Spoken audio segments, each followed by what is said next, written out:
लागलं का तुला? कुठे लागलं बोल ना. आज असल्या लोकांना घाबरते काय मी? हा? अरे हाच मला पण ज्योतिबाची सावित्री म्हणते. माझ्या रक्ताच्या शेवटच्या थेंबापर्यंत मी लढणार. स्त्री शिक्षणाचा पाया रचणार म्हणजे रचणार. आणि या जिजाऊच्या स्वराज्यात सुशिक्षित अशा शिवकन्या घडवणार म्हणजे घडवणार.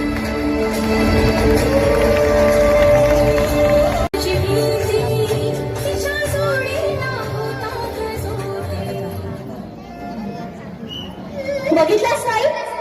बघितलास नाही ते स्त्री जातीचा इतिहास?